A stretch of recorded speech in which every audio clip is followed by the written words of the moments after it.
Hello, hello, hello, hello, hello, hello, hello, hello, hello, hello, hello, hello. Hello. Can you? Hello. Hello. Can you? Hi. Can you see and or hear me, folks? I can hear you. Sound off now, yeah? Yes. Okay, thanks.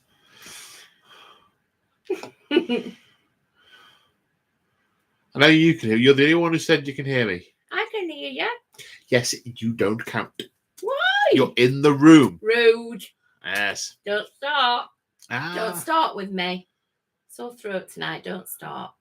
Which means you're less likely to be able to talk back. Oh, Splendid. that's not true.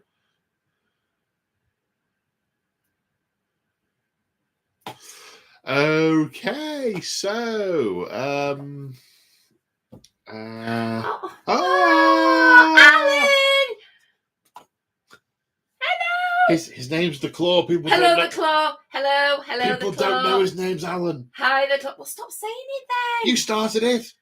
Hello, the Claw. Hi, Al. Hi. Hi,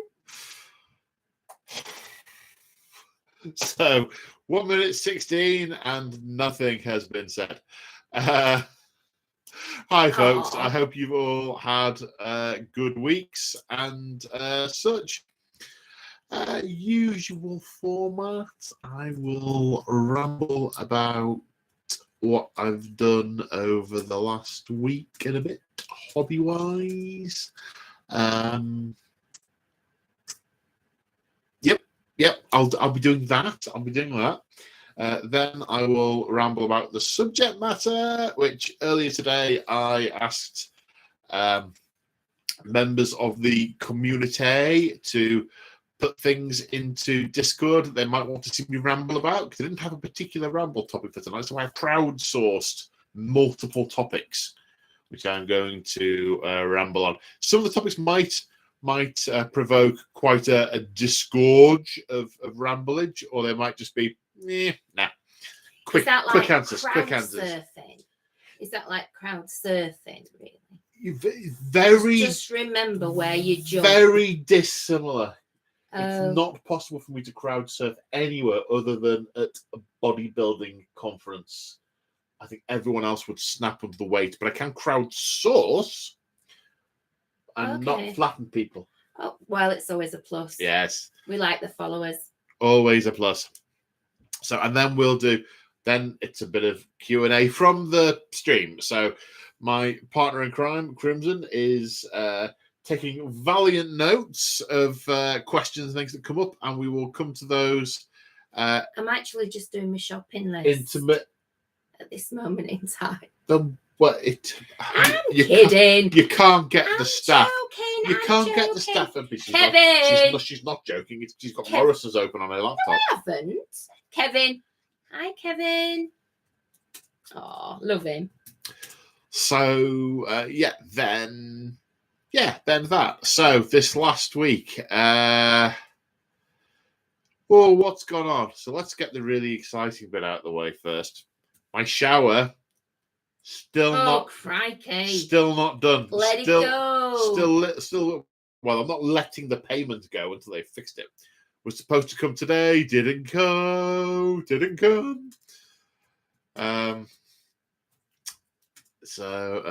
Showers still an ongoing saga of the shower. Had an interview on Wednesday last week. Got it started my next contract on Monday, which is good news and also rather quickly. So I'm trying to work out frantically how I can spend the last few days producing as much content as possible to stick in my content bank for when I am back full time on the day job, back in office, as it were, whether it's this office or a toffice in Nottingham, which is some proper work, which is where the EI bag gum whippets. And pigeons. Don't forget the pigeons. The flying rats. And cloth caps. Yes. So what have I done hobby-wise? Where was I up to last Tuesday? I think last Tuesday I was doing a bit of approaching yawn. Cracky, we're keeping you up. Sorry, I didn't get a lot of sleep last night because I was watching All of Us Are Dead on Netflix. Oh, that's good. That's really good. It's not what you told me you were watching. I didn't tell you I was watching anything. Oh, I thought you mentioned Debbie Does Dallas. No, far fewer zombies in that, I imagine. Oh, dear. Yes. So I was painting Cruel Boys on last week, and I got a bunch of the way through that. I'm trying this revolutionary new thing where I pick a project and do the project instead of doing the odd unit here or there to try and get things done for certain games. Eldar Blog, what a gent. Thank you, sir. Cola sponsorship. Still no sponsorship from Diet Coke. I don't know why they wouldn't want me next to their beverage.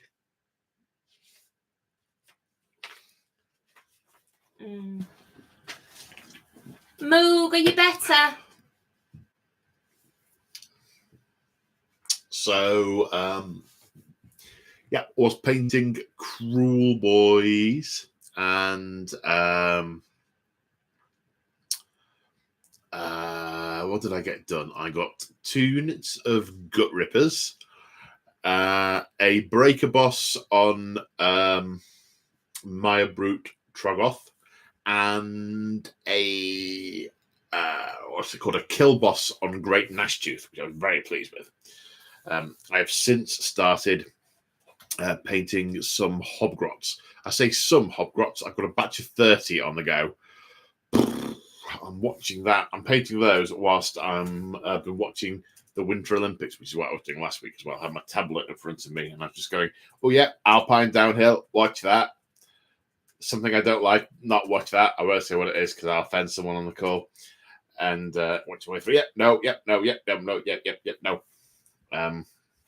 Most bizarre sport ever. The 2-man luge just seems weird. Okay, if you're going to lie down on a sled and go throw yourself down a mountain on a tea tray, great. But then, what do you think? I know what this sport needs someone else lying on top of me whilst I go down. It's like, well. But not in a good way. Don't all sports need a little bit of that sometimes? But not in a good way. So yes, I've got halfway through some Hogwarts. I doubt I will get them done before my next game. Had 2 games at the weekend. One with Mr. the Claw on Friday night against his super shiny Lions of Sigmar. Awesome little army. Having a great fun playing against those. Friday got complicated, and we didn't actually start rolling dice till about 10 o'clock, so we didn't finish till about 2:30, which was interesting. That was a late one. Friday twisted and turned like a twisty turny thing. Then Saturday, Saturday we had. I cooked. You cooked, yes. You cooked. It was very nice. I made a Sunday dinner on Saturday. Yes. To accommodate Mr. Moog. Yes, because it was to accommodate my brain totally getting things mixed up. I'd arranged to play Moog on Sunday, and then I thought I'd arranged to play Mr. Moog on Saturday, and so we swapped our Saturday and our Sunday round because that could work, and so we did Saturday on Sunday. Unfortunately, something else got in the way on Sunday, so I ended up doing my first game of solo hammer on my first game of Age of Sigmar solo hammer on Sunday, which was 1,500 points of Cruel Boys versus 1,500 points of Maggotkin of Nurgle. Now I've played my Maggotkin of Nurgle on the channel before, and there's a there's 1,000 point list. It's the same 1,000 point list I used last time, except I have a great unclean one as well, which is about 500 points. So I just thought, I don't know, put it in there. And there's a mission. No, they're not called missions. There's a battle plan in the Maggotkin book, which is like a sort of invasion of corruption, where you've got to have one of a certain number of things in your army, one of which is a great unclean one, and the table's divided halfway down the middle, and if as the Nurgle player, you've got to have your stuff alive, the big things in your opponent's heart territory at the end of the game. Oh. No, not at all. Not at all. Yeah. Can't think what to put in the text box, so just a random super chat, lol. Well, thank you, Mr. Mick. Very much appreciated, sir. I shall simply say, cheers. Yes, Mr. Moo was very accommodating by me getting the days wrong. He was going to come around on Saturday anyway, and going to get trains late and so on. But we eventually decided it wasn't a great idea. Yes, unfortunately, poor Mr. Moo came down very unwell on Sunday and wasn't able to make it. So my brain stood in for him, and we solo hammered. Solo hammering is a different prospect in Age of Sigmar because you've got to. The command points are subtly different because you use them both in both people's turns, and they're often counters to each other. So it was interesting. It will obviously be going up on the YouTubes at some point. The game I had with Mr. the Claw, thank you, Mr. the Claw, was a follow-on from our previous game. So in the first game, the Lions of Sigmar had effectively wandered into the Cruel Boys marshlands, and in the second game, the Cruel Boys came out and attacked the nearest town that the Stormcasts were attempting to defend. It was good. Very, very different games. One thing that we have discovered is that the open war missions in the book, the Age of Sigmar main book, aren't great. And so I think there's a lot of making missions up for Age of Sigmar, doing custom missions. That said, the missions in the main 40k rulebook for open war aren't great. There's 3 of them, and they're patchy at best. I think I've successfully used one of them. I've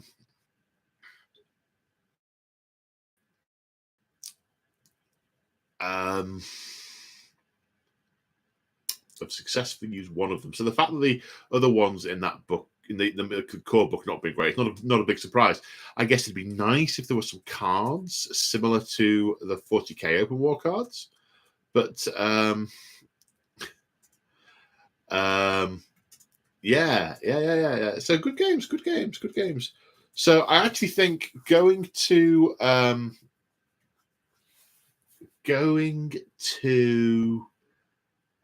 what's it? Come on, Brian. Finish the thought. Using the battle plans from the battle tomes is quite a good way of doing narrative games. I guess they're part of the GW narrative system. What's it called in Age of Sigmar? Path to Glory. It's part of that. You just lift them out and they work fine. You just ignore the consequences of the other bits and things, which is good. So we've got some more AOS coming up in the not too distant future. Hopefully, I will have some more battle reports for that. So we'll have a bit of a run of AOS before I go back to 40k for a bit. And that's what I've been doing this last week. Yes, that's what I've been doing this last week. So, Kevin, thank you very much, sir. Kevin, to teach the Crimson 40k Fund. Oh, Kevin. Thanks, Kev. Thanks, Kev. Much appreciated. I will bribe her later and see how far we get. Okie dokie. Right. So I am going to scoot over to the list of questions in our Discord and start going through those. So Chapter Master Lexicus asked, what are your thoughts on the GW range rotation? Do you think this could be the beginning of GW phasing out firstborn marine models? So relatively recently, GW announced they were slimming down their range, so a whole bunch of models are going to Last Chance to Buy. A lot of those models were marine characters. I don't think it's them phasing out the first generation Marines. I think it's them phasing out Finecast. I think it's the return they get on keeping those models in the range is not good enough to warrant redoing them in plastic. So I think they're just going to Legends them, is what I think is going to happen. I don't think they're phasing out the first generation Marines. I think the backlash would be big and lash-like, which is why they didn't do it in the first place. When I've had a bunch of this recently with all the new Eldar fervor coming up, where they've been announcing all sorts of things. I've seen a lot of the announcements. Don't get me started. There will be rambling rants on those at some future point. And a few bleeps. No, I'll be creative. I'll be creative with how I do that. That's I'll get my blooper out. Interesting. Yeah. So yeah, I've been reflecting on a bunch of things. It was from around the time they moved to 8th, and they had the perception I had at the time was that they had pretty much contempt for the customer base. So they decided, we're doing this thing and we're getting rid of all this stuff and we don't care. They AOS'd Fantasy Battle, which was very unpopular. It's worked out for them, but not in the original way they intended. They did a lot of stuff when where they said, "Oh no, it's just models that count. You don't need points. We're not giving you points. Just bring some models along and play a game." And we were all like, "No, we want to be able to know that we're playing a reasonably fair and balanced game." No. It's just models. So there's a lot of stuff like that, and there was an attempt to smash all the Eldar together and to deprecate all the first generation Marines with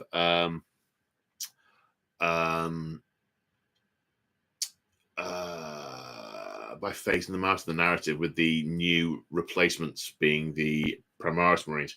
They have rode back from all of that big time, because the backlash was lashy and backly. We have super chat from Paul Gray. Shameless plug for both Say Hi Paul Fest 2 and Crimson Ribbon events. Can't wait to come to both. Okay, thank you, Paul. So, Paul Fest 2 is at the end of March, and it's a tabletop events in Belper. It's organised by our hobby community for our hobby community, and it's a day of turning up and throwing dice with like-minded people, and I turn up and pontificate a bit. You'll be arrested. For pontificating, for pretending to be like the Pope. And Crimson Ribbon event is in June. That is the first, hopefully of many, but maybe the only, depending how it goes, Say Hi Paul narrative event for Say Hi Paul community members. Again, we're running tabletop events in Belper, and that is between the forces of the Imperium, mostly Imperial Guard, and the forces of the Ruinous Powers. And there are still tickets available for Chaos Marines, Chaos Demons, Chaos Knights, and Imperial Guard. But it's meant to be a sort of narrative playing out of what an Imperial task force engagement feels like. So there's far more Guard than there are Marines and all that kind of stuff. So, yeah, that's in June. If you're interested in either of those events, jump into the Hobby Discord. If you want to know how to get into the Hobby Discord, if you're already a member and not in the Discord, you can... there's a link to it in the community tab. Or you can just reply to this and say, I'm in the hobby Discord, where's my link? And I'll check you are in.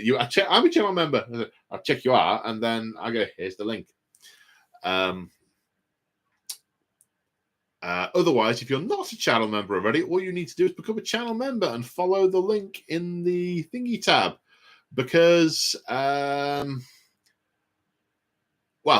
gives you access to those events, and also because if you do that during the live stream, I will end up putting a plush lobster on my head for a while. But the colour will depend on whether you join as a level 1 or a level 2.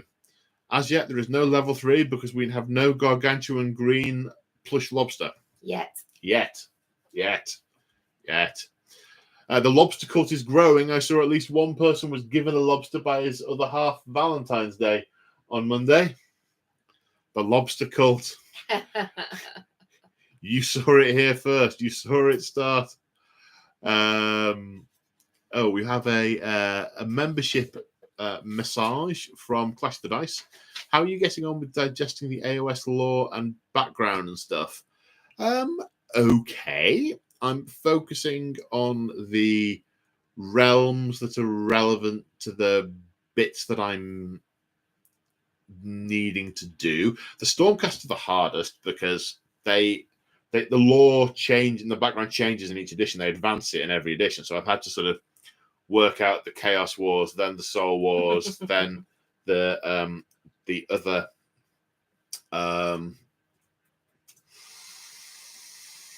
now what they call the something Crusades. So I'm getting on okay, and generally speaking, I know enough to be able to make a reasonable job of a battle report now. I am so I'm getting there. I'm building it up. I am building it up. So the Claw asks, is it worth starting to play 40k at the moment, or would you steer a beginner to an alternate GW game system? Interesting question. Fundamentally, I would steer a new potential player, by the rule of cool. If they like the models and they want to build them and want to paint them, that's going to drive enthusiasm. That's going to make them more likely to stick at it. So I would always do that. If they just want to get into the game, but they're relatively open to, there isn't anything that's particularly dragging them into 40k, I would go for Age of Sigmar. It gets a lot of love by GW, as much certainly as 40k. It is a hell of a lot more streamlined. There's very, very little bloat in it. Even the really complex battle tomes are much more straightforward to understand. I mean, I had to go through about 8 rules to play the Maggotkin of Nurgle on Sunday. Do you know what? They were all straightforward, and I just had to do them, and then they were fine. Trying to work out how to play 40k codices takes a lot of time to actually work out. They're a far cry from 8th Ed when it was here are all your sheets, and then there's a couple of warlord traits to pick from, a couple of stratagems, and a couple of relics. Pick one each of these, and you're good. Crack on. You could build an army and just play. You really can't do that now with all of the current codices. I mean, what did Winter say the other week? You needed a degree in nuclear physics to be able to understand the Admech Codex, and they're only getting worse, in my opinion. They're only worse. The level of complexity is not reducing. Let's put it that way. The level of complexity is certainly not reducing from one book to another. I think there are simple ways to play 40k, but I think you have to be taken through it by someone who knows it and appreciates for how you layer things on, and appreciates the speed at which which other people learn. Oh, excuse me, tickling my throat.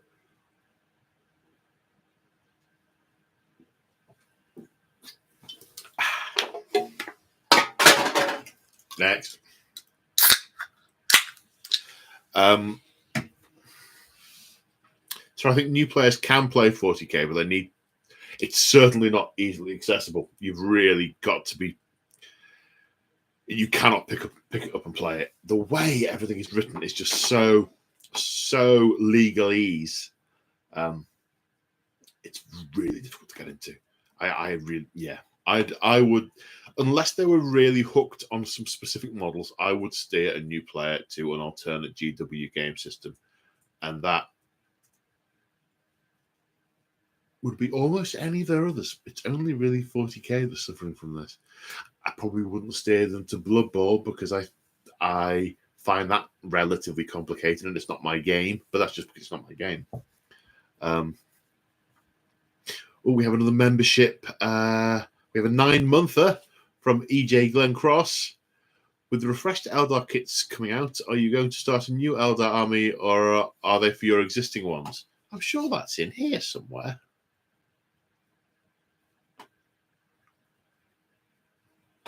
Ed Buzzard asked, with the refreshed Eldar kits coming, are you going to start a new Eldar army, or are they to your existing ones?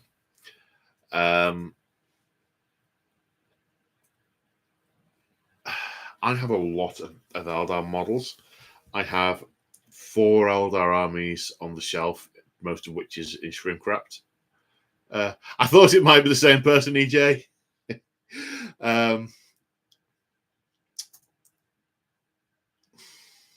Some of the new models, from what I've seen, look very nice. I think it depends. So, for instance, they're making a big thing of Storm Guardians. That is a much nicer kit. I think if I were doing Storm Guardians in any army, I would probably use the new ones rather than trying to hash up some of the old ones to get a usable unit. That said, I'd probably expand from my Ulthuid that use that Storm Guardian kit. I would probably add to it with those. But if I were going for new kits, I would have to do a whole army in the new kits. And that would probably be Siam Han, I think. Because I think I'd be more likely to do Storm Guardians in Siam Han than the others, I think. Certainly not in Yandon. Probably not in Baeltan. Yeah, maybe if I do pick up a couple of those new kits, I might do some of the new stuff in Siam Han, maybe. But it comes down to my new approach, which who knows how long it'll last. Picking a project, finishing it. Picking a project, finish it. Pick a project, finish it. So I've got like 4 more units to paint of my Cruel Boys. Excuse me. Which isn't as much as it sounds. It's one monstery thing and one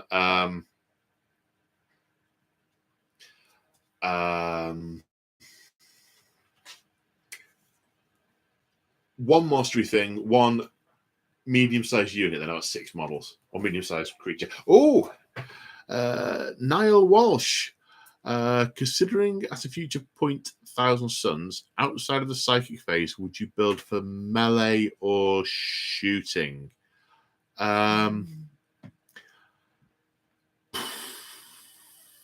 I would build for shooting because it's the main thing of what they do. I mean, your basic core rubric Marines have got Inferno bolt ammunition, which means they really punch through opponent's armor. But these days there's nothing too special to think of it. It's always good to have some shock troops, some chaos spawn, and those sorts of things. But I think the meat and drink of a the meat and drink of 1,000 Sun Army is Rubric Marines. So I would have Rubric Marines, all guns, and then plug gaps around that, I think is what I would do. Thank you, sir. Okay. Chapter Master Lexicus asked, what would you like to see 10th edition 40k bring back to the table? Oh. I'm going to pass over that one, mate. So many things I could list. A number of them I wouldn't want to prioritize. Some of them I would. I have no idea which way they're going with it. Fundamentally, I'd like to see a balance between. I want narrative, casual, and competitive play to all be represented in the rule set. Just fundamentally, that's my. They could do anything else with it. Anything else, but if they solve that little issue, I'd be happy. Okay, then we have a bunch of questions from Moog. Do GW Wargamers still have a problem with how they and the hobby are perceived? How would you address this if you had power and influence at GW? Yes, is the first answer. I think it's a niche hobby, and it always gets a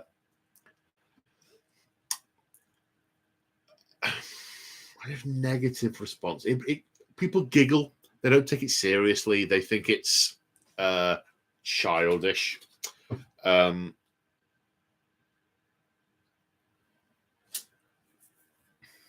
mean, you just have to refer you back to a clip I'm sure most of us have seen when the Emperor, Mr. Cavill, said on the Graham Norton show that he painted Warhammer figures. The laughter from the audience was quite significant. And then when he was asked, what do you do with them when you painted them? And he said, well, you make little armies and have games against each other. Their giggling continued. I don't think that's something that GW can particularly control. It would have to be some kind of major culture shift to make physical gaming on a par with console gaming, which console gaming is only really in the last 10 years started to become something a bit more mainstream. And it still gets lots of fringe type response. So it's just people.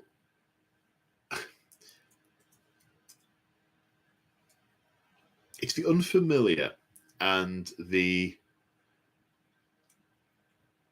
part of the human condition that always differentiates between them and us and makes you always want to be part of us and be away from them. But I could get started on the human condition and I shan't. But that's what my thoughts on that question are. If you could put an instructional sign up outside of a gaming venue that absolutely, totally would be obeyed by everyone entering the venue, what would it say? It would probably say 3 or 4 things. It would probably say, please don't.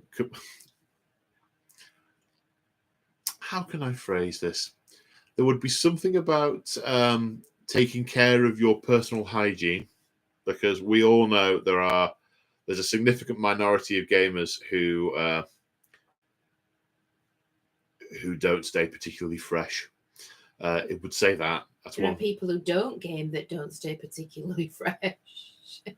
But when you're in a large room with effectively 100 men playing games, it can get pretty ripe in there quite quickly. Yeah, it really nice. It really I'm can. looking forward to this weekend even more now. There's only 8 of us this weekend. So that's one thing it would say. It would also say, do not be a dick to your opponent.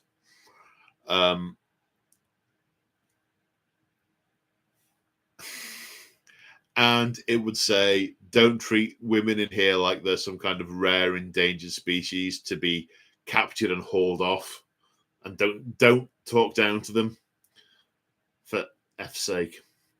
There you go. It did say those three things.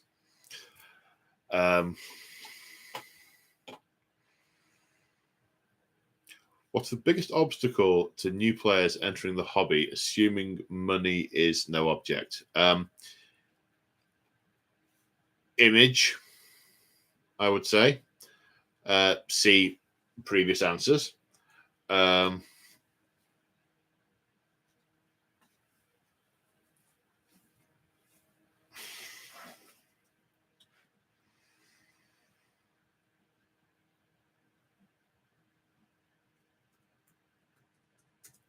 The complexity of 40k is a massive obstacle. And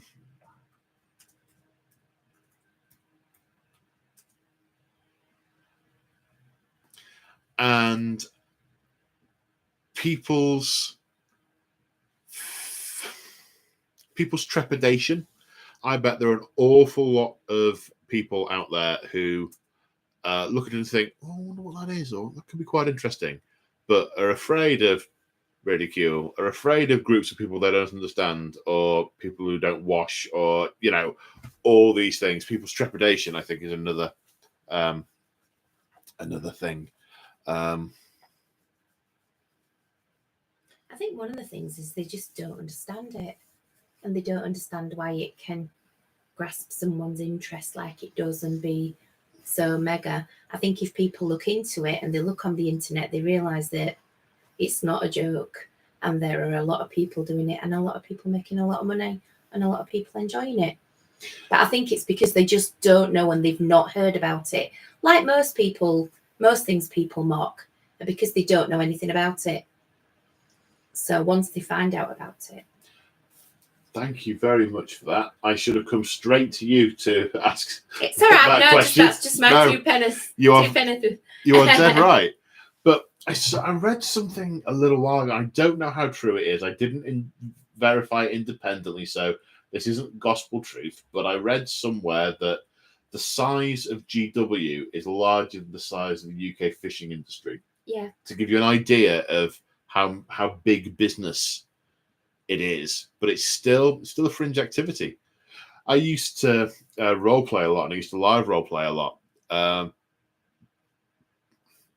and some people would say, "Oh, I'm going to put that in my hobbies and interests on the CV, and everyone would say, including myself, no, don't do that. It's a fringe activity. You will create prejudice in the eyes of the reader, or you could."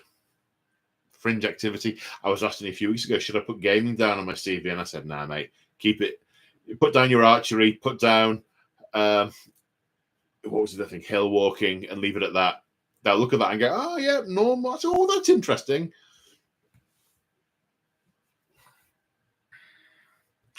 What 5 things do you wish you'd known about the hobby or any aspect thereof? These are all still Moon's questions. And I thank you for them, sir. I thank you for them. What 5 things do you wish you'd known about the hobby or any aspect thereof before getting involved that might have eased your learning curve? I have absolutely no idea. I was 15 years old and I saw an 8-foot metal sculpture of a Blood Angel Space Marine in a window, and I just went, that is so cool. What is this? I want to know what it is. Back in those days, painting wasn't really a thing I did a lot of. I painted one I thought, I'm going to do some painting this afternoon, and I'd paint one model, and it'd take a number of hours, and I'd go in to I'd go, excellent, and then I'd look at the next one and go, oh, I'm not doing that for another 6 hours, and then there's another 30 of them. No, that was an episode of My Family where he decides he's going to collect Napoleonic toy soldiers, and he paints one perfectly, and then at the end of it he's just sort of dipping models in the pots of paint and pouring it on them. He's like, yeah, no, I'm not doing this. So that, honestly, it's so far in the past, I don't know what I wish I'd known. It's all the things have come in so gradually. Oh, hello, Furball. And I see one of the other things we've put in is I've put in dog gate at the bottom of the stairs, so that when Crimson's pooches come over, Lemmy gets a refuge at the top. And so she's come on out from under the bed, which is nice. You can't see her face.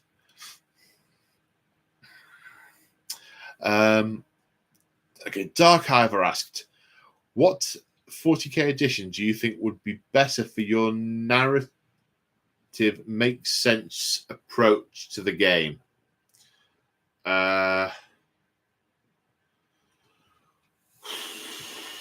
baby. Hi, you.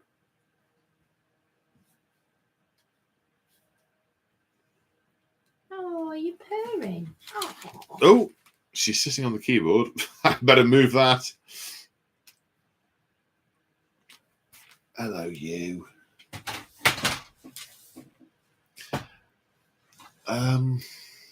What edition? 7th, I think, or possibly 8th, probably 7th. There was complexity and there was bloat in 7th, and there was quite a bit of it, but pretty much all of it was in the main rule set.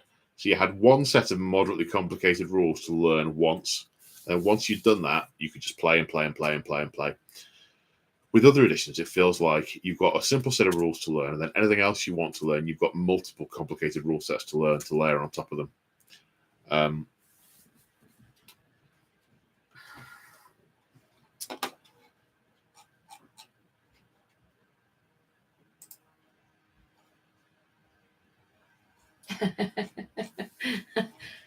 Thanks, Stuart. Stuart says he'd tune in for a Say Hi Crimson Ramble. Absolutely. Yeah, so would I. Yeah. So would you. You listen to me ramble all the time. I do.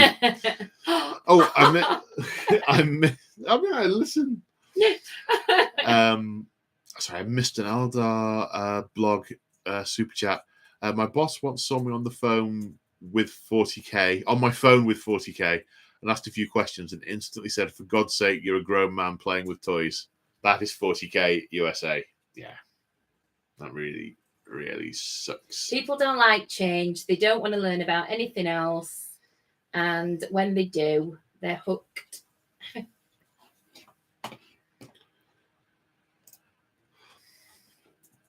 Yeah.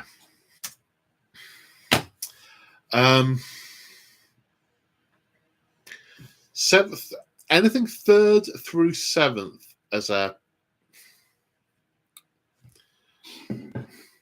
the fundamentals of 7th were good and they were fine if you played the game narratively. We, in my little group, when it was just my little group, we loved 7th edition because it really let the narrative, it really let you pick armies in narrative ways and let narrative things happen, like monsters being able to do a smash attack and then just like destroy a tank with one massive weapon, and scouts being able to sneak more easily through dense terrain.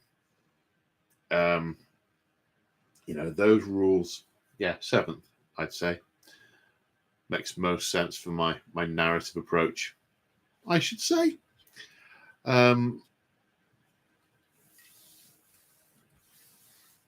Okay, second, but Lemmy's trying to dismantle the desk by leaning over and begging for fusses. Secondborn asks, narrative-wise, but also game-wise, how would you organize a Chaos Space Marine force along with the context if they are a legionary force, mixed warband, renegade, etc.? Oh, goodness me. How would I organize them? Well, legionary forces depends very much on the legion. But basically,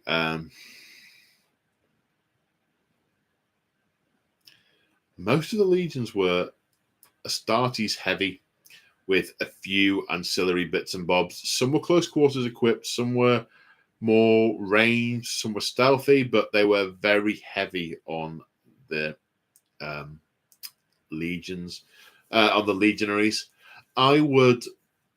In fact, I have with my my Night Lords. I based it around a company. It was 10. one of the... Sorry, quick drink. I am being distracted by an incredibly cute cat. I don't know if you can hear her purring. She's laying over. Oh dear.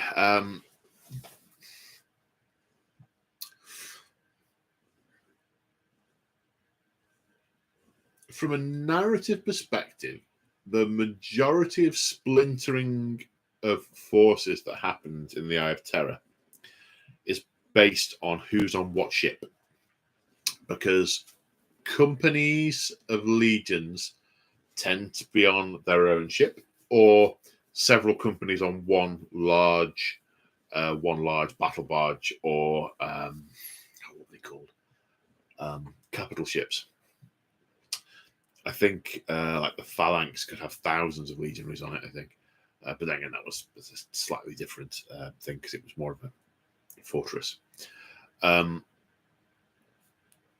You can have a number of ships together in the same place. You can have multiple companies on different strike cruisers, all going around together or meeting up to do a thing. But I think in a number of the books, when Chaos forces disengage, they do so in relative haste, and they often end up taking troops on board different ships other than the ones they came with. And I think that's how the warband, that's part of how the warband element comes into force. Because it's partly other units joining up, saying, yeah, I like the way you fight, etc. We want to serve you and gain power and gribble. Bits of that. Bits of this is the last Storm Eagle that's, before we get overrun. The World Eater Marines find themselves piling on alongside the Death Guard. Death Guard's probably not a great example. They probably all feel quite queasy quite quickly. But that's how a lot of that happens. So I think Renegades is a similar thing. You take their battle barge, their cruiser, and they've got a company on them, or possibly even a chapter. And over time, they might get other forces coming to join them. They might specialize and go down one of the paths of extreme chaosiness, by taking a mark and all that kind of stuff. But generally, I tend to think of who was on the ship and what will they and the Chaos Lord / Captain then think of that situation.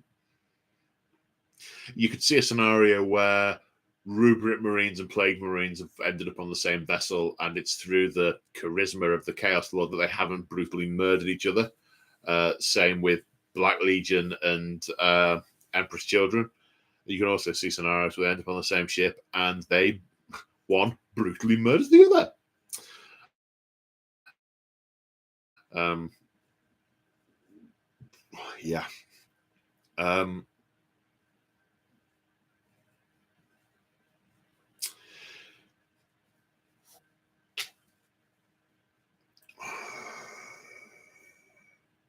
Would you check? Sorry. I was just going to say questions. I'm really. We can do questions. Are we? Does it seem like question time? I'm not Dimbleby, but we're going to go. Mm-hmm. We can go. Thank you.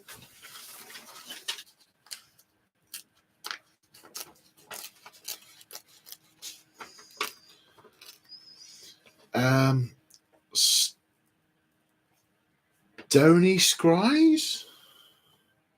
Yeah, I don't know. I don't know. That's just what it says. Stony Scries says, "Good evening, all. Say hi, Paul. Good evening, all. At Say Hi, Paul. That's right. Okay. My favorite campaign on Deployment Zone was yours and Winter's Death of Hope. You guys consider doing another Eldar focused campaign like that? That was epic. I'm really glad you enjoyed it. I really enjoyed that campaign. It was so incredibly tense to film. It really was. we would absolutely consider another. The big obstacle we have to collaboration at the moment is time. His hobby world has exploded with everything that Deployment Zone are doing, and him being quite poorly also can restrict what he's able to do. The other element is my time is now much more scarce than it was because I have my own channel. It takes a lot of time and effort to put out content. I probably, if you imagine I work 5 days a week, I probably do content on 2 to 3 of those evenings, and at least 1 day of the weekend as well, which doesn't leave a lot of time left for collaboration, especially if you're doing a 6-part series, and if your opponent is 150 miles away. So geography is another big thing. So I'm. Lemmy's being sick. Lemmy's got a fur ball. Yeah. Don't worry, she'll polish it off in a minute. I'm not worried. Yeah, good. So yes, hopefully, but anytime soon doesn't seem very likely. Moog, at Say Hi Paul, you need Vox Machina in your life. Amazon Prime Video, right up your. I'm not putting Amazon Prime Video up my anything, thank you very much. The very notion. Oh, you possibly meant right up my street rather than right up my alley. Got you. I put street. What did you write? Don't write it now. Oh, I wrote what? Yeah. He just says Amazon Prime Video, comma, right up your. That's what it says. I will bear it in mind. So thank you very much. I will give it a look.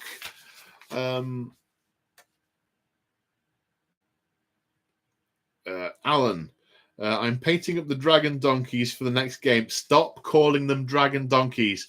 They roll badly when you call them dragon donkeys. The dice gods are offended. The game we had on Friday when you didn't call them dragon donkeys contrasts his performance to the first game when you did. Without too many spoilers. Moog, convinced the 40k open war deck will work for mission generation in AOS with a bit of imagination. Very possibly. Very possibly. I may end up taking a look at that. There's a lot of battle plans in a lot of books. Possibly battle plans from older books may work as well.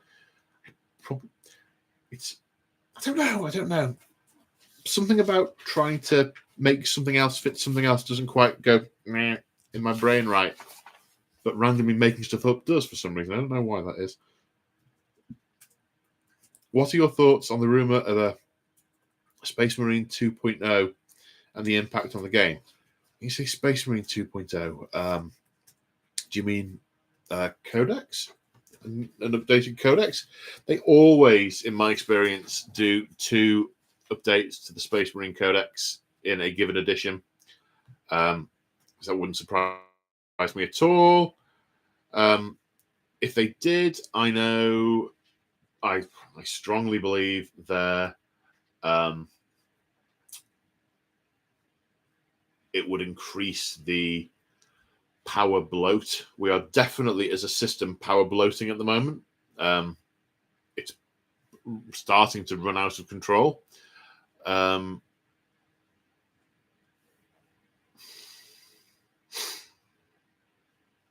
I can't see another Marine Codex doing anything to alleviate that because they want to stimulate sales. And I get they want to stimulate sales. That's a good and proper thing for them to do. If they weren't making money, we wouldn't have these fabulous games. Cruz Melon. I grabbed to start collecting Craft World box set with the hunch they would have new Guardians. I blame Valrak. A week later, they announced them, so now I'm committed. Yes, you are. Start collecting box sets. So did you end up with one that does have the new Guardians or doesn't? Because the start collecting box sets, the older ones, aren't they?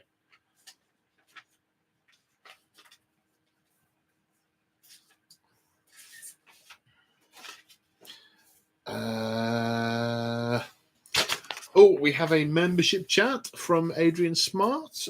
Oh. Okay. Hello, Paul and Crimson. Paul, any chance you consider a short series in which you walk us through the narrative of each of your armies? Thank you. I have considered it. I've considered it many times.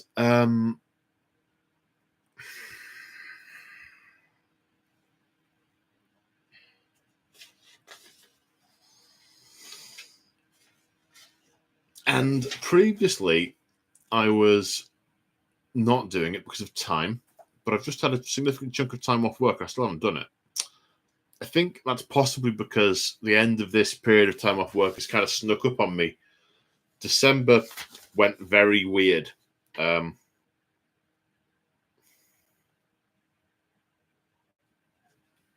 it's something I should give some more thought to. Okay, and Lexicus is quite right. It wouldn't be a short series because there are over 50 GW armies now. Yeah. 50. Let me give that some thought. Okay. Oh, wow. What have we got here? Owen Harmon. HUF. I hope this is enough for something in the UK. All the best. Thanks, man. Well, it's yellow, so it's something in the order of 10 to 20 UK pounds. So it's definitely enough for something. Thank you very much. That's very kind of you. All the best to you too, sir. Cheers.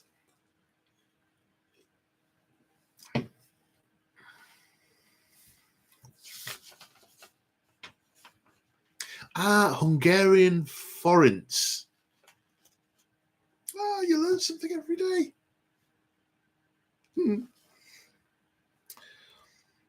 Alex Ford, new player here. I have a good 2K army of ultras. I assume that's ultramarines. But what is some fluff units I should have to have fun with?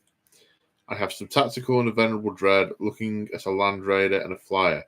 Well,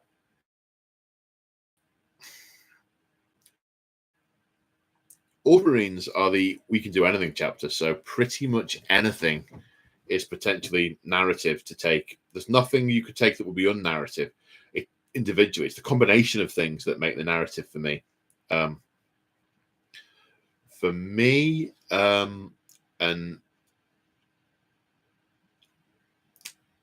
a narrative Astartes army is based around a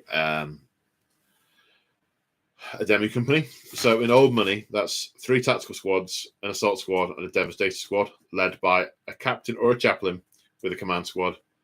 And the company tends to have 2 to 3 dreadnoughts, and a dreadnought. Then other things are other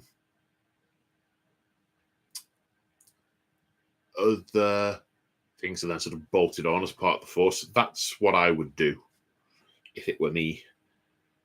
But yeah, a land raider, a flyer, they're all good things to have. If you do like 10 land raiders, it's not particularly fluffy. If you do half a dozen aircraft, it depends on the scenario you're playing. It could be, but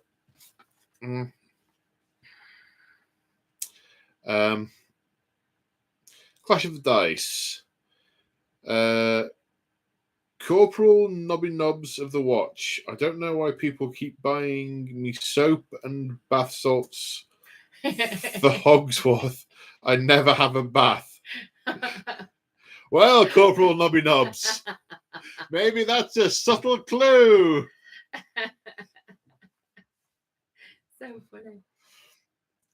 Elliot Thompson. Have you talked about the Veil Touched? I'd love to hear your thoughts. The Veil Touched. Are they the Eldar Corsairs that have been rumoured to come into the next what's it called? Kill Team box. I I think they might be. I don't know much about them, I'm afraid. When I get to knowing something about them, I will share my thoughts. Apologies.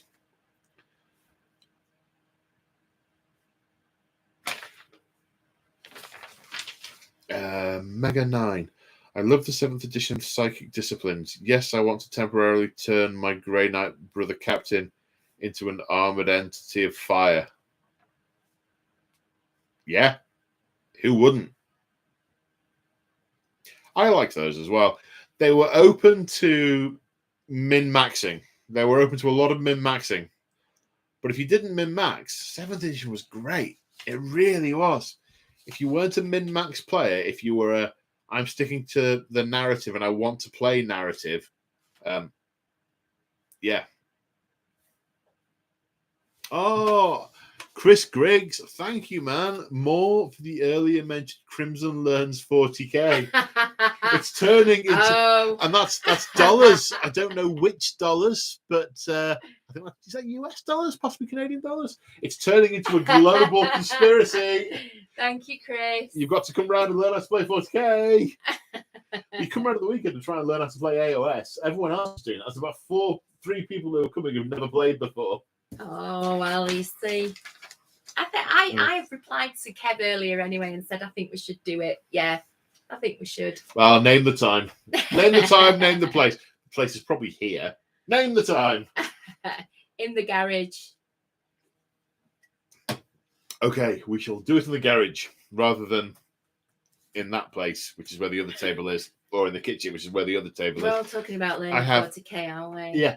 Just I have a 6x4 in that spare room, and I've got boards to put on the table in the kitchen to turn it into a 6x4. So when I have a house full, we can get 3 tables on the go. And if the weather's nice outside, on those 3 days of summer where you got decent weather, we can get a couple of tables out there as well. But generally speaking, 3 is my max in the house. Clash of the Dice. At the last town football match, there were mounted police and riot vans patrolling the streets, but that's seen as normal. Never seen that outside a gaming shop. Well, neither have I, but I am aware, and I didn't see it myself. It is second-hand information, but it was one of my closest friends who told me, and I have absolutely no reason whatsoever to just believe it, and plenty of reasons for believing it. At his local GW, one of the kids picked up the opponent's metal manticore, and because it killed too much, threw it at him, and the metal wing impaled him in his forehead. So, okay. Fantastic. Yes. Right. Couple more from the thing, then we'll do the last couple you've got on there, and yeah.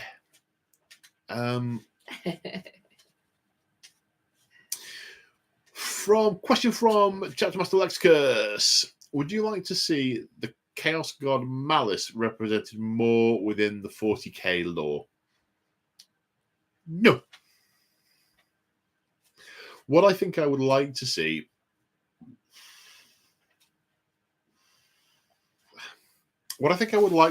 is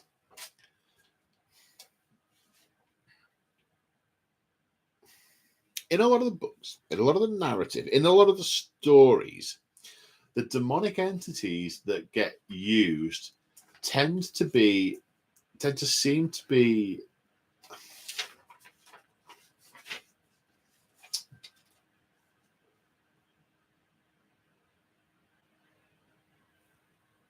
not aligned to a particular chaos god. They don't fit the mold. Cackling, Owen.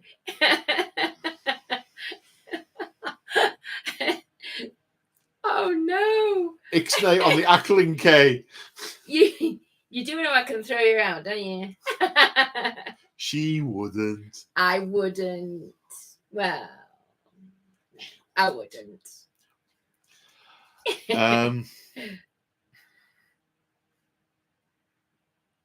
They don't tend to fit the generic mold. I would I don't know how you'd do this, so maybe it's not something I'd like to see, but conceptually, a lot of generic chaos.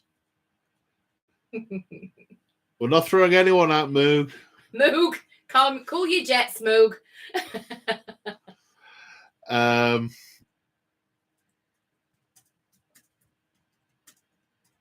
Narratively, if chaos was more of a sort of manifested as a single pantheon type entity, with the extremes being Nurgle and Khorne and Tzeentch and Slaanesh, that would fit the way chaos is often portrayed in many of the stories. Maybe that is already how they intend it. I don't know. But there are no sort of generic demons because they all have to belong to something.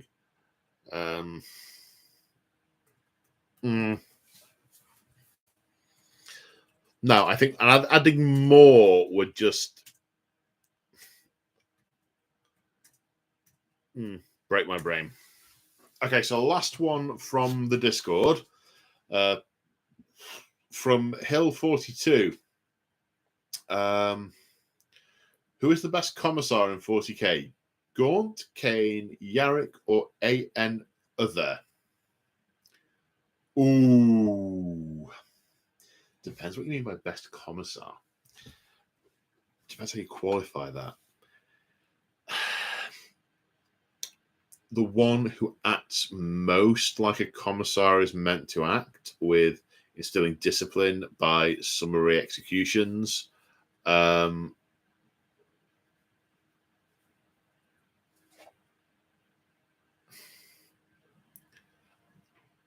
Probably AN other. I think part of the reason we warm to Gaunt and Kane are because they have a more humanizing side to them. Yes, you do see them summarily executing people in those books, but it really is when people deserve it.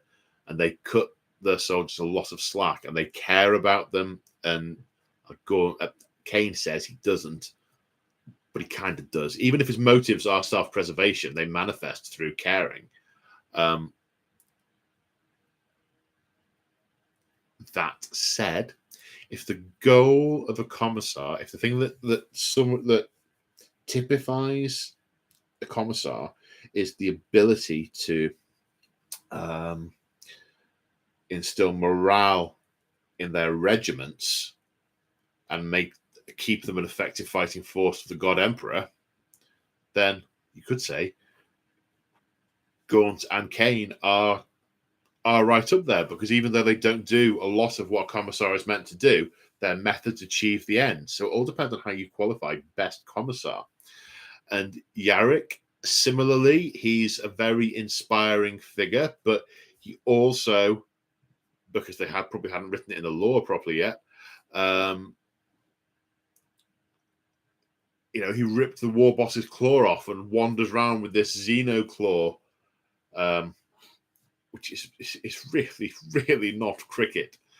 They all display traits that deviate significantly from what a commissar is meant to actually do. So probably another. Or if you flip it on its head, you could argue any one of those three. Kane, I can just see at the bottom of the chat, Commander A is saying Kane cared too much about himself. Yes, he did. But he achieved the goal. He achieved the end. Very high morale. Didn't lose a war. Amberley Vale comments that it was the unique combination of characteristics that made him such a valuable agent of the Emperor. How do you define best? And Owen Harmon is absolutely dead right. Gaunt is sharp in space. Totally is. I need to rewatch all the Sharp. I think when I pick one of my projects, I think I might have to accompany it with all my Sharp DVDs. Okay, that's the last one from the Discord. What have we got left from the chat? It's been a lively chat tonight, hasn't it? absolutely kept me on my toes. I could smell the burning of the tip of the pen here. Yeah, This is a lot of brain work for this time at night when you've worked all day, you know. I know. I love it. Gives Yes. me something to do. Our own 582 Railways. I use my World Eaters as an ally for my word bearers because they fought together during the Shadow Crusade. Yeah, that absolutely works. Why wouldn't it? That's spot on. Equally, you could have World Eaters and word bearers hating each other because the other's too pious. If you read Betrayer, you get the whole range of different emotions and feelings they have towards each other from absolute hatred to brotherhood. So yeah, spot on. Kevin, I'd say hi, Paul. I just want to say, keep up the great work. You are building a great community. Thanks, man. All I am is a fulcrum for people to, people just come to me and join the community. I do very little to actually build the community itself. It's you guys who do that. It's all the credit to you guys in the Discord. We had. It was mentioned earlier that there's an event coming up in June, a narrative event, and some of the tickets are a little bit restricted because it's just Imperial versus Chaos. And a couple of the guys were saying, "Oh well, I'd like to go, but I haven't got an Imperial army." And the number of people in the Discord who have been falling over themselves to lend armies to other players in the community is huge, and I think that's amazing, guys. I think that just sums up the community spirit that you guys have got going in our Discord, and I'm proud of you all, man. Elliot Thompson, something that Winters and Liam were talking about on stream, were if Horus Heresy 2.0 would be like 40k rules, would you like another new rule set or have it similar, the same, or anything else? I'd have it the same. I'd have it very similar. Because then I could do Great Crusade stuff. I could do other things that were going on because there were Orcs, there were Eldar, there were all sorts of. Okay, there weren't Tyranids, there weren't Necrons, but there were lots of other enemies around that time. And one of the reasons I don't do too much with the Horus Heresy is the vast majority of everything has already happened. So it's very difficult to say. And the word bearer, the Raven Guard had a massive battle with the word bearers. It was on Isfahan 5. Yep. Or no, they didn't. And there's only so much you can contrive to say they did from a narrative point of view. Whereas what you can say is you can do, and the Legion encountered these Orcs, or the Eldar tried to stop them. There's all sorts of option. There's option there. So yes, I would see it being the same, and then Clash the Dice. What factors do you consider when deciding which sub-faction to use / paint? E.g., your Tau you went for Viola. Rule of cool. It's what I think looks cool.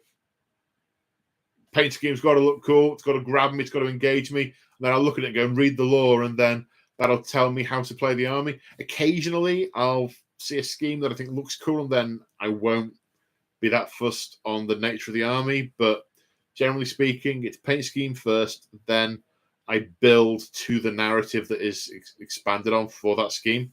Sometimes it'll be the other way around. But if I haven't got the rule of cool, I don't feel the enthusiasm for painting and playing.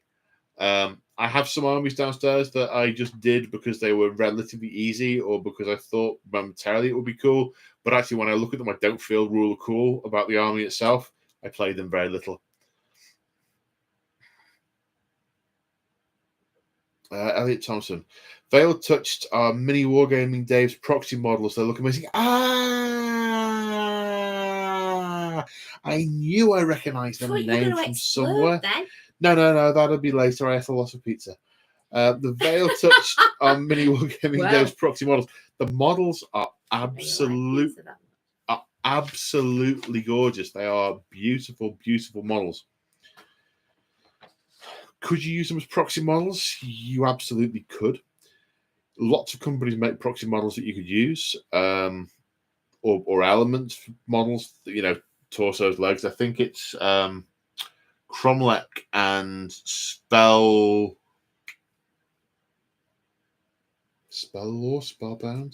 Spellcrow. They do lots of models that you could do proxies with. It's not my cup of tea. It's not my cup of tea because it's not part of the universe. It's detached from it. I have this weird thing where it's why I don't homebrew a lot of my own lore. I want to. The thing that drives me is to play a part of the universe and take the inspiration from that part and the context of everything that goes on around it and then roll with it. It's part of me that loves being a role player. It's part of me that loved improvised acting when I was a little person in school. I was quite large when I did improvised acting. I was never little. It's a great Garfield cartoon when he says, "Uncle, tell me what it was like when I was little." He looks at him. He goes, "All right, tell me what I was like when I was small." He looks at him again. He goes, "Okay, tell me what I was like when I was young." "Ah, well, let me tell you." Yes. Never little. Bobby Hopper. With Firstborn eventually dying off, is it plausible to think Primaris could succumb to chaos, especially Ultramarines? Oh, yes. The only reason they haven't in the narrative is because the model range doesn't exist. Whether they ever make it exist or not, I don't know. They tried for ages to lean back from... They tried to say, oh, no, the original legions are dead. These are all war bands and recent traitors. Maybe there's a few of them knocking about, but most of them aren't alive anymore. And that's kind of true to an extent. If you go across 10,000 years, maybe a lot of them weren't alive at the heresy, but there'll be a whole bunch that were made like 500 years later or 1,000 years later. So they haven't all been around for 10,000 years. Some of them have been around for 8,000 years. Oh, 8,000 years. That's only 6 times as long as Dante. So they tried to say, no, Legion's gone. They rode back from that and said, Legion's yay. And now that Primaris are the inevitable takeover squad, which saddens me deeply. The inevitable takeover squad, I think they're leaning back the other way, saying, okay, so all the Traitor Marines are Legionaries. That's what I think. Finished. Oh, yes. Yes, finished. Oh, are you asking me or telling me? Or is there not another piece of paper with more things written on? There is another piece of paper. It's for the end. It's for the end? It's for the end. Oh, right. Okie dokie. Well, we are an hour 20 deep and time is getting on. So let's go to the end. Are you sure? Yes. Are you ready? Yes. For the end? Yes. Here we go. My first shout out and thank you is to Crimson for the awesome admin as ever. Can I do a shout out? You certainly can. Thank you, Gracie, for puppy sitting. It has made all this possible because I know she's watching. Aha. Thank you. Oh, we have a latest super chat. Nathaviel Vanguard. Great name. It is an awesome name. I wouldn't like to try and pronounce it first time after a skinful, mind. Nathaviel, I think it is. Vanguard of the narrative game. Thank you for everything you two do. You are very, very welcome, sir. And thank you very much for your support. It is wonderfully appreciated. Come on, brain. And thank you to everyone. I thanked you, didn't I? You did. I did. You did. Thank you to everyone, to all my channel members who your continued support are helping me work towards the hobby dream. So it's thank you. Couldn't be doing this without your support. Really wouldn't be doing it. Have I just covered? No, I did it. Oh, you did it, right? Yeah, okay. yeah. So super chats. Big thank you to Eldar Blog twice. Chapter Master Lexicus, Kevin Cadfile, Paul Gray, Niall Walsh, Chris Griggs, and Nathaviel. Thank you guys. and gals, that was amazing. You're all awesome. And Clash of Dice and Glenn Cross both used membership anniversary messages. Oh, and so David Smart. Thank you, folks. And I think that's it. So all that remains is to say stay safe, and we will see you in the next one. Bye for now. Bye, everyone. Bye.